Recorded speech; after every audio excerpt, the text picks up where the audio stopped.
What is good, YouTube? It is your boy Anime Devil Hunter, and today I will be reviewing One Piece 1020. Now this chapter was good. I enjoyed it because for quite some time I was wondering when we were going to see Robin versus Black Maria, and now it's finally happening.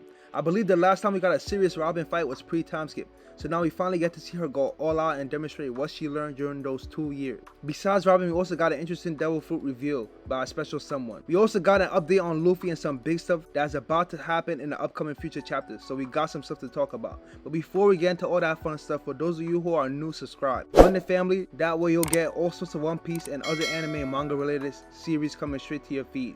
If you guys end up enjoying the video, drop a like, I greatly appreciate it. Comment down below your favorite part of the chapter, things you are excited for in the upcoming near future, and more. With that being said, let's begin. We start the chapter off on the roof, and Kaido and Yamato are talking. Kaido says to Yamato, the Makami dog fruit is an incredibly valuable mythical zone. So we finally got the reveal of Yamato's devil fruit. I just looked it up on Google, and it's supposed to be a divine beast, Japanese mythology, that can see into people's hearts and fight to protect the good from the evil. So it's very fitting of Yamato. Kaido then goes on to say Yamato that it was a mistake to let a wannabe Oden like you eat it. The Makami is a Wano guardian deity. Now it's your job to protect Wano for me. As Kaido goes on to send his daughter flying, Yamato gets her from the attack and tells Kaido just like that, like hell it is. Kaido then goes on to say Yamato that Orochi may have been a tyrant, but he transformed this country into a giant weapon factory. All she needs to do is become the shogun and she can claim everything for herself. Yamato then gets ready to do an attack as she tells Kaido, I'm going to help the samurai and protect this country from you. No more chains. This country will open. Very bold of Yamato, respect.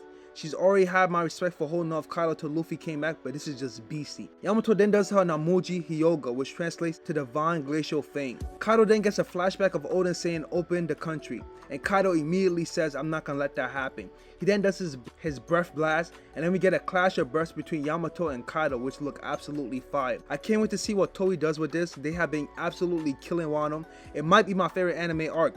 Marineford has that title. It ain't gonna be easy to take, but you know, Wano's got a shot. Moving forward, following the blast breath, Kaido seems to be unharmed while Yamato seems to be out of breath.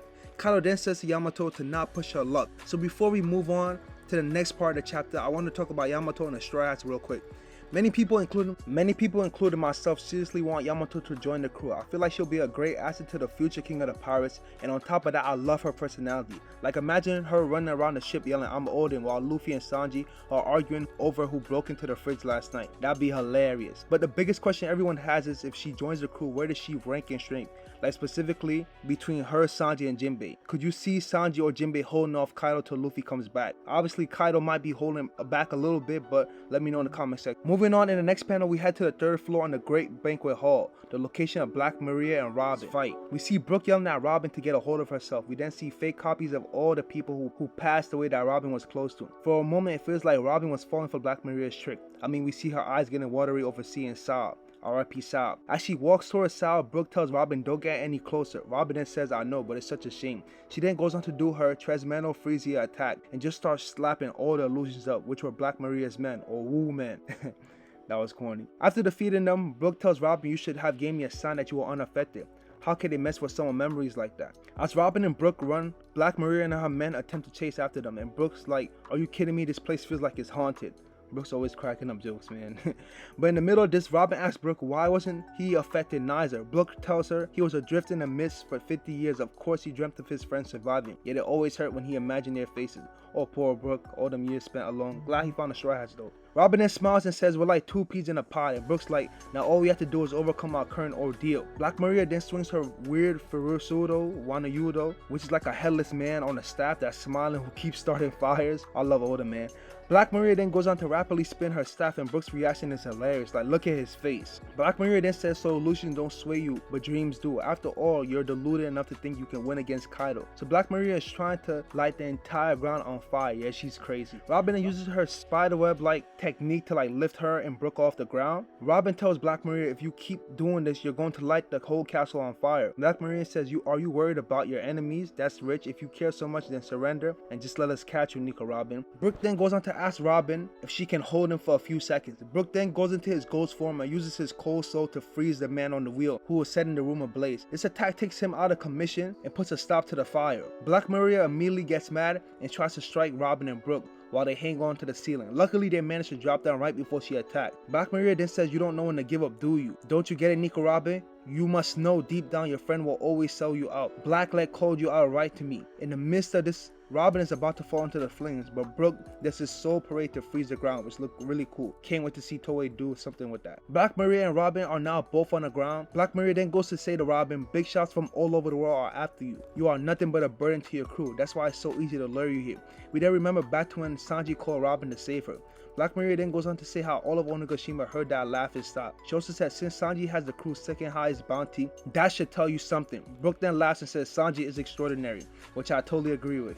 Brook then says, Robin said, I assume you'd like to take it from here. Robin tells Brook, thanks, I appreciate it. Brook then goes on to tell Robin, you can leave the rest of these night ghosts to me, even though I'm scared of ghosts. God love Brook. He can goof around and crack jokes despite being in hectic situations like this. Black Maria then goes on to ask Robin and she struck a nerve. Robin then says, not at all. Sanji is a kind soul and you'll never understand just how much it means for him to rely on me. He's one of the wings that allow the Pirate King to soar. She then gets ready to do her Gigantafleur, which appears to be a huge Robin. Oh man, this fight is about to be nice. I want to turn back to what Robin said. That was really powerful. Her calling Sanji one of the wings of the Pirate King, the other being Zoro. I feel like that's Oda's way of saying there's no way any of the Straw Hats going to be stronger than those two. I mean, that's just how I see it. So that's what's up. We are about to watch Robin go one-on-one with Black Mirror. Can't wait to see that. Hopefully we get some more interesting dialogue. I don't know if it'll be as good as Jinbei versus Who's Who, but even if it's not as good, as long as we get to see some dope action, I'll be happy. We then turn to Wano Toge Port. So Luffy is screaming that I need more meat. Lost Crew's like, you ate everything we had on board. There's nowhere we're gonna find any more out here. Shinobu then says they found him underwater.